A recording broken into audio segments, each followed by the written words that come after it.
नमस्कार मित्रांनो, मी Indrajit Pawar. Next view journey मध्ये तुमचं स्वागत आहे. आणि हा माझा मित्र राहुल. आणि आमचं आज ठरलं होतं कुठेतरी फिरायला जायचं, पण कुठे जायचं हे लक्षात येत नव्हतं. शेवटी दोघांच्या डोक्यात एकच विचार होता की जायचं तर पाटेश्वरला जायचं. मग दोघेही आवरून निघण्याची तयारी केली. जेवण करून आम्ही दोघांनी तर एनर्जी वाढवली, पण आता एनर्जी फक्त आमच्यासाठीच नाही ना, गाडीला पण लागते. म्हणून पहिलं काम म्हणजे पेट्रोल पंपावर थांबवणे. गाडीला पण फुल टँक एनर्जी दिली, मगच पुढचा रस्ता चालू केला. आता आम्ही पाटेश्वरच्या दिशेने निघालो आहोत. साताऱ्यातून साधारण 12 ते 13 किलोमीटर अंतरावर हे ठिकाण आहे. प्रत्येक जण आपापल्या मित्रांसोबत असं गप्पा मारतात, तसंच आम्ही दोघे गप्पा मारत निघालो. हा मित्र माझ्या शाळेतला होता, म्हणून आम्ही शाळेतल्या गोष्टींची गप्पा मारत होतो आणि थोडंफार भविष्याच्या गोष्टींचाही चर्चा करत होतो. साधारण 10 ते 15 मिनिटात आम्ही देगावमध्ये पोहोचलो होतो. देगावमध्ये पोहोचल्यानंतर देगावमधून पाटेश्वरच्या दिशेला एक राईट साईडने रस्ता जातो, त्या रस्त्याने आम्ही पुढे आलो.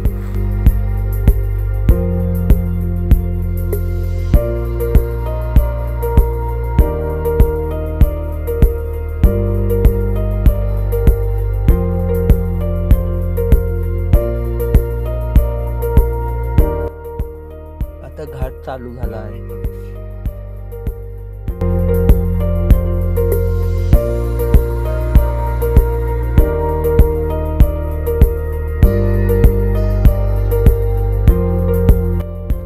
गावकऱ्यांनी अशा ठिकाणी बसण्याची व्यवस्था केली आहे, जेणेकरून डोंगरावर चालताना दम लागला तर अशा ठिकाणी आपण बसू शकतो.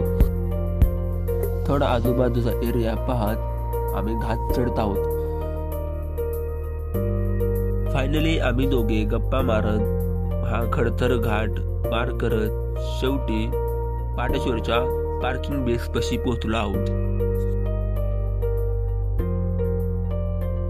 आता आम्ही पाटेश्वरची पायवाट चालण्यास सुरुवात केली आहे.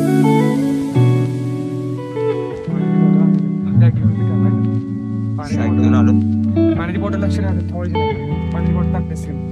पाणी लागतं वर आहे का पाणी असं नव्हतं.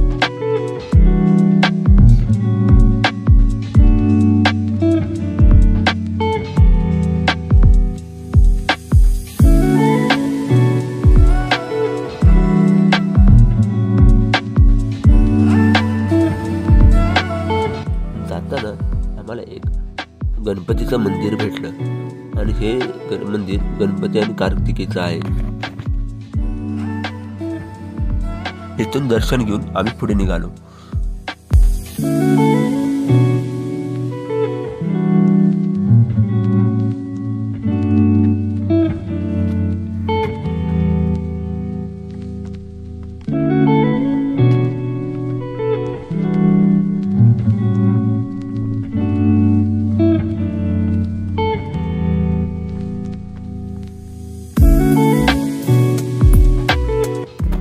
जसं जसं पावले टाकत जात होतो तसं तसं हिरवगार झाडी आम्हाला भेटत होती आणि हा रस्ता एकदम सामसूम असा वाटत होता.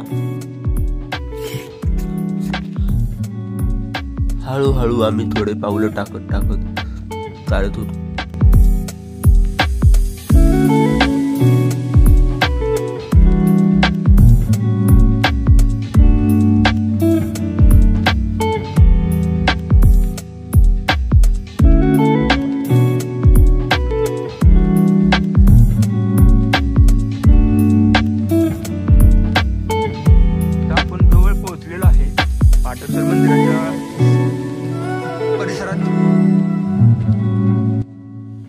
आम्ही तिथे पोहोचल्या आम्हाला तळ्याचं दर्शन झालं आणि तळ्यात सुंदर अशी कमळाची फुलं उमलत होती.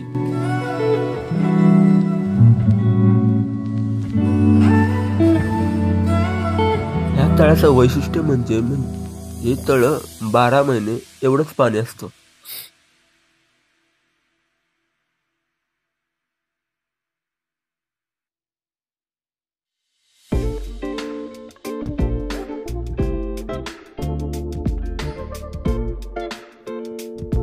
मंदिरात प्रवेश करताना आपली नोंद करावी लागते.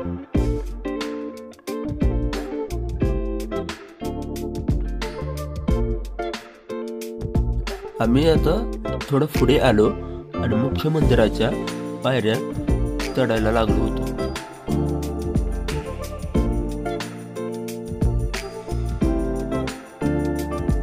पाटेश्वर हे मंदिर सातारा जिल्ह्यातील एक अतिप्राचीन शिवक्षेत्र आहे आणि ऐतिहासिक दृष्ट्या त्याचा उगम 8वे ते 11व्या शतकात झाला असल्याचा मानला जातो.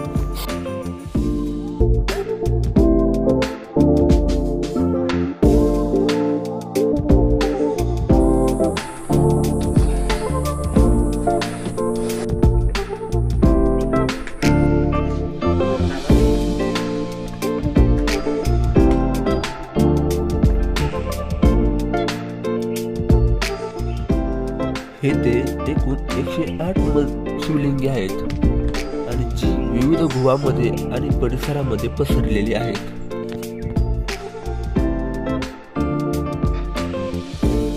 मंदिरातल्या आतल्या भागात पाटेश्वर महादेवाचं शिवलिंग स्थापित आहे, जे काळ्या दगडाचं कोरलेलं आहे.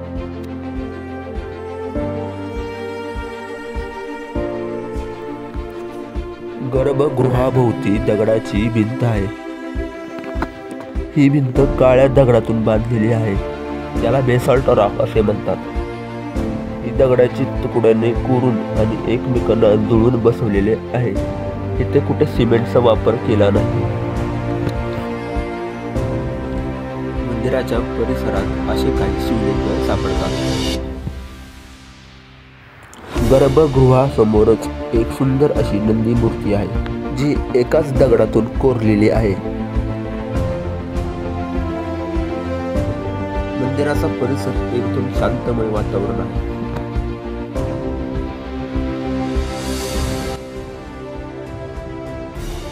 मंदिरात प्रवेश करताना दोन्ही साईडला गुफे आहेत.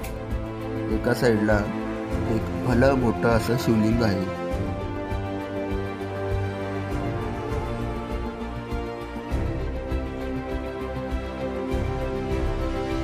तर दुसऱ्या साईडला मारुतीचं मंदिर आहे.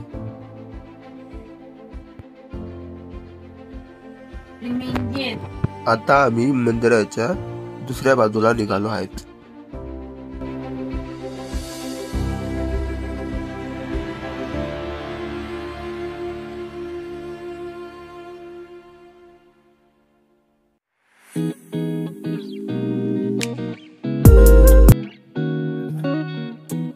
हे एक छोटीशी विहीर आहे आणि पुढे काही गुफा आहेत. गुफांमध्ये असा मोठं शिवलिंग आहे.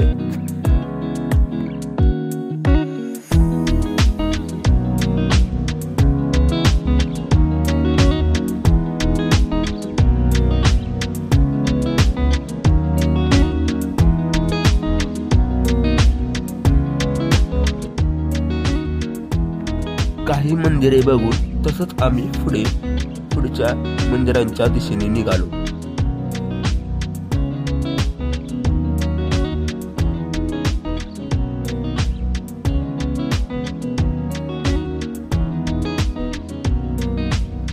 शेवटच्या मंदिरापाशी आम्ही आता पोहोचलो आहोत.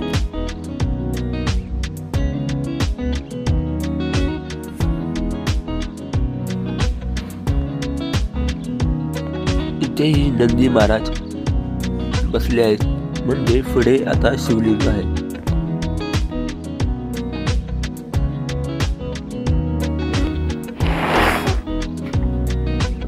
आतमध्ये गेल्यानंतर 3 मंदिरांचे प्रवेशद्वार भेटले आणि तिन्ही मंदिरात छोटे मोठे शिवलिंग आहेत.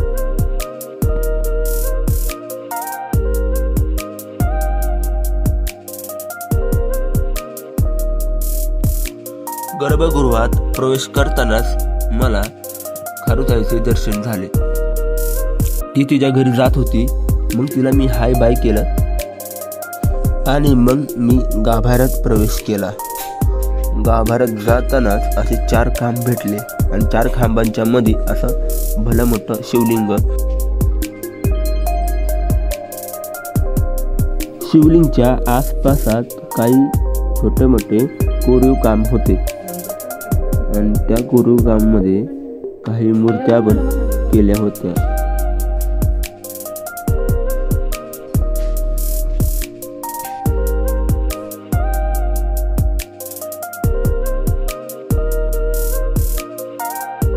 काही मूर्त्या वेगवेगळ्या देवी देवतांच्या पण होत्या.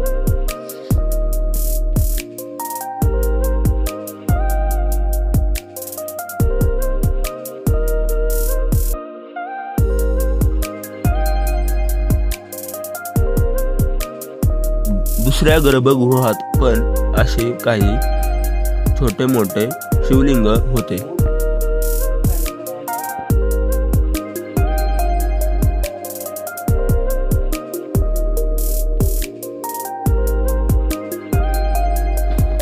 ज्या मी गर्भगृहात आहे ते सर्वात मोठं गर्भगृह होतं आणि इथं एकूण 4 मोठी मोठी शिवलिंग होते.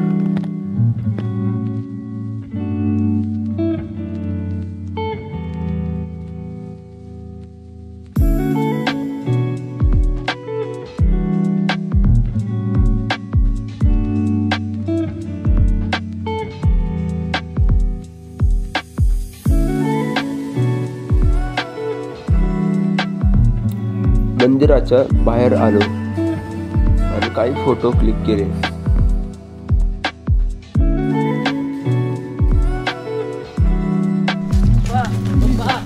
हो काय करू, हालू नका हो, ते भीतीत आपल्याला.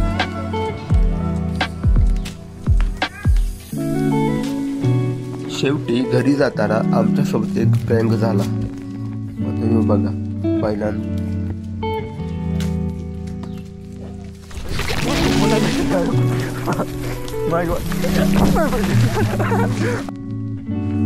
हा व्हिडिओ कसा वाटला हे नक्की सांगा कमेंट करून आणि व्हिडिओला लाईक करा आणि सबस्क्राईब करा. धन्यवाद.